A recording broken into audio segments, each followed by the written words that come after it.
चल bye bye. ते गेला ओंकार, त्याला पण झाडं खूप आवडतात. तो आले की येतच असतो माझ्याकडे झाडं घेऊन. आता असा व्ह्यू आहे. आणि आता कॅनलचं पाणी कमी झालं आहे. पोरांना मासे पकडायचे आहेत. खूप कॅनलमध्ये धरणाचे मासे आहेत, डिंबा धरणाचे. तर आता हे मासे पकडायला चाललेत आपल्याला पॉन्डमध्ये ठेवण्यासाठी. आत्ता असा व्ह्यू आहे. अजून पावसाचा काही तपास नाही आहे. इथे पण पायऱ्या होत्या, पण कॅनलवाल्यांनी काढून टाकल्या. आपल्या इथेच पायऱ्या होत्या या साईडमध्ये. तिकडे ते ब्रिजचे तिकडे खूप आहेत.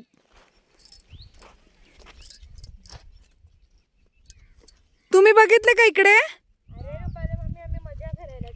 हे लोक झिंगे पकडायला आलेत असं त्या मावशी बोलल्यात. हे ठाकरवाडीतून आलेत.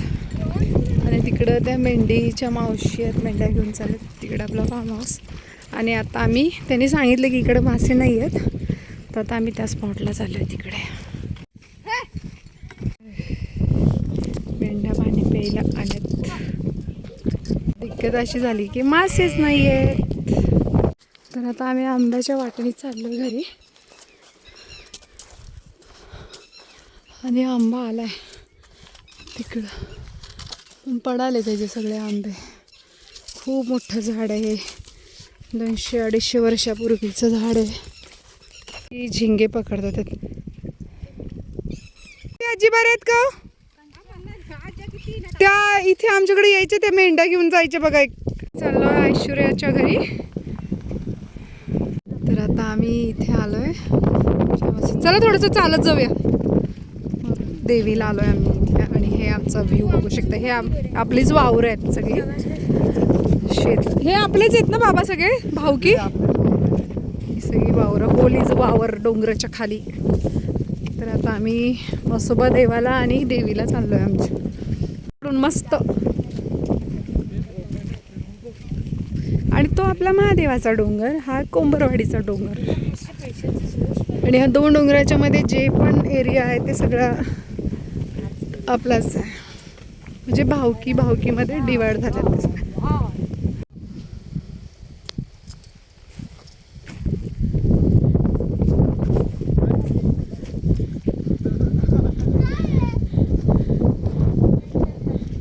मी जाळीचं वावर म्हणतात, म्हणजे करवंदाची जाळी होती इकडे खूप आधी असं बाबा म्हणतात.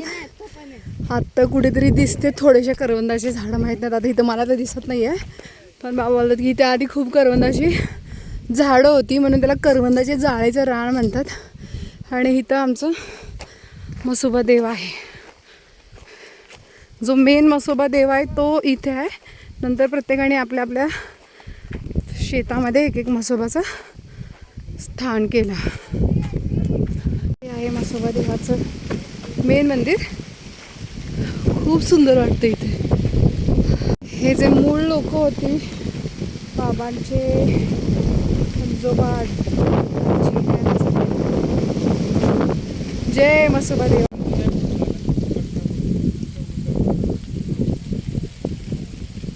मग काय अंगात येत होता? म्हणजे ती करायची हे असे हां लोकांचे आजारपणा वगैरे सांगायचे काय ते. म्हणजे तिने स्थापन केलं का बाबा? नाही, तिच्या बापाने केले नाही. तिच्या बापाचं बुडीच झालं, ती जमीन आपल्याला मिळाली. हां असं ते आपली खरेदी नाही आहे. अच्छा, बुडी तशी मिळालेली आपल्याला. पण म्हणजे जे मिळतो पण खरी तिचीच ना. पण बाबांचा हात पकडा ते ढेकळत. डोंगरापासून सगळं पूर्ण रान आपलंच होतं काय? सगळं आपलं. तर 5 बहिणी होत्या. हां त्यातल्या एका बहिणीने हिस्सा दिला नाही. हां 4 बहिणींनी हिस्सा दिला. हां आपल्या आजीला हां देऊन टाकला. हां. एकाने दिलं नाही. तिला एक वावर मिळालं इथं. फक्त एकच वावर त्यांचं, एक घर बांधले ना. हां हां.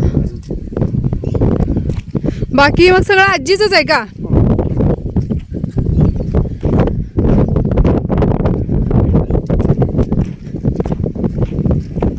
सिंपल 4 जण.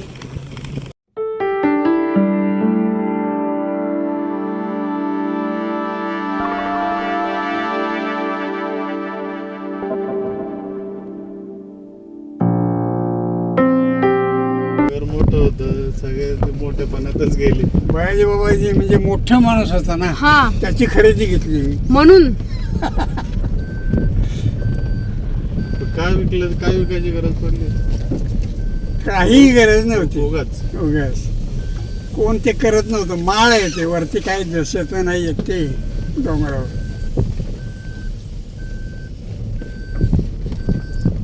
ऐश्वर्याच्या घरी आलोय. माझी ननंदच लागते ही. तर आता ऐश्वर्याच्या घरी आलो. हाय कर ऐश्वर्या, हाय का. ऐश्वर्याच्या घरी आलोय आणि तिची छान बघू शकता तुम्ही. तिला वॉटर लिलीचं मी दिलं होतं. आता माझ्याकडे वॉटर लिली नाही आहे आणि तिचे सकुलेंट पण खूप छान आहेत. इकडे सकुलेंट खूप छान येतात आणि मी तिला जसं ग्रो करायला सांगितलं तिने तसं केलं आहे. मासे पण दिलेत मी तिला. छान कमळ आलेत. आता ह्याला फुलं येतील. हा इंडियन लोटस आहे आणि ती वॉटर लिली आहे. आणि तिने काही कलमाची रोपं आणलीत. आणि हा आहे गार्डन व्ह्यू. मस्तपैकी तळ्याचं आहे आपला महादेवाचा डोंगर. ती बरेच दिवस झालं मला बोलत होती या बहिणी या बहिणी, मला काही जमत नव्हतं. आणि त्यांची केशर आंब्याची बाग, ॲक्च्युली त्यांची आंब्याची बाग आपल्या तिकडच्या घराच्या शेजारची आहे. मग त्यांनी घर इकडच्या ह्या वावरात बांधलं आणि ते तुम्ही बघू शकते रासबेरीचं झाड तिला आम्ही दिलं होतं. ते एवढं मोठं झालं आहे. 2 लावले तिने इथे. आणि हे त्यांचं किचन गार्डन म्हणजे वावरातली भेंडी वगैरे आहे. इकडे आले एवढे मस्त हवा. गिरोलीची हवा म्हणजे हा स्वर्ग सुख. महादेव आहेत ना इथे, त्यामुळे थंड आहे आमचं वातावरण ना. ऐश्वर्याने मला खूप मदत केली आहे झाडं लावण्यासाठी. खूप मदत करते. माझी इतकी लाडकी नणंद आहे ना ही, मला खूप आवडतं बिचारी. आणि ही पण महादेवाची खूप भक्त आहे बरं का. माझं खूप झाडं लावायची आणि आपल्या घरावर जितकी झाडं लावते हिने खूप मदत केली. आणि हिला पण ही पण झाड वेडी आहे. आम्हाला आज खरं नर्सरी जायचं होतं ना, सावरगाव जायचं होतं आम्हाला. जायचं आपल्या घरात काम. मस्त हवा आहे का ऐश्वर्या. तुम्ही बघू शकता हे भैरवनाथाचं मंदिर आहे आमचं गावातलं. आता माझा कॅमेरा थोडासा झूम, हे तुम्ही बघू शकता. ते जे ऑरेंज कलरचं दिसतंय ना ते भैरवनाथाचं मंदिर आहे आपल्या गावातलं मेन ठाणं. फार सुंदर मंदिर आहे ते पण. आत्ताच त्याचा जीर्णोद्धार झाला. आणि हा आपला, आणि मग वरती आपलं महादेवाचं मंदिर आहे, महादेवाचं ठाणं.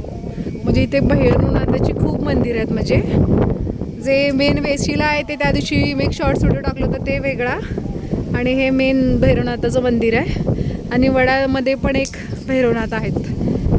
म्हणजे तिकडच्या रस्त्यावरून जर तुम्हाला जायचं असेल डोंगरावरती तर ते भैरवनाथाचं मंदिर आहे. आणि हे गावातलं हे भैरवनाथाचं मंदिर आहे. आता तिकडे आरती सुरू आहे. आणि कानिकाचं मंदिर इथे मध्ये गावात आहे. आणि काय म्हणतात घेवडा ना, घेवडा ना, घेवड्याचे बी आणि श्रावण घेवडा ना. तिला पण वेड आहे झाडांचं खूप कलेक्शन. मग आता हे वावरात लावायचे ना आपल्याला. हे काय घेवडाचे बी. ओके. हा पिवळा म्हणजे मी गावात दिला होता यांना, तिच्याकडून तिने आणला. तर आता हे झाड परत आपल्याकडे येईल.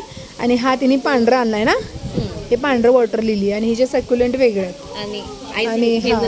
आणि नाही हा हे इंडियन लोटस हे बी पासून लावलंय ना आपण.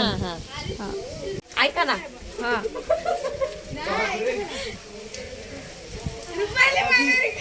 आता ऐश्वर्याने मला रोपं दिलेत कमळाची. परत आली माझ्याकडे रिटर्न.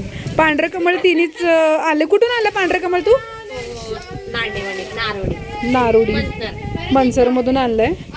आणि आता हे पिवळं तर माझंच व्हरायटी परत माझ्याकडे. पण बिचारीने वाचून ठेवलं म्हणून झाड देवाणघेवाण करायचं असतंय. चला ऐश्वर्याने सकुलेंट लावलेत माझ्याकडे ते वेगळे आहेत. आणि आता मी हिच्याकडून थोडेसे घेते. मी आज खूप लावली बाहेर रोप माहिती आहे का. तू नीट लावायला पाहिजे. एक पिशवी दे की का ऐश्वर्या, पिशवी दे. नाही निघालो ऐश्वर्याच्या घरी. चाललो घरी.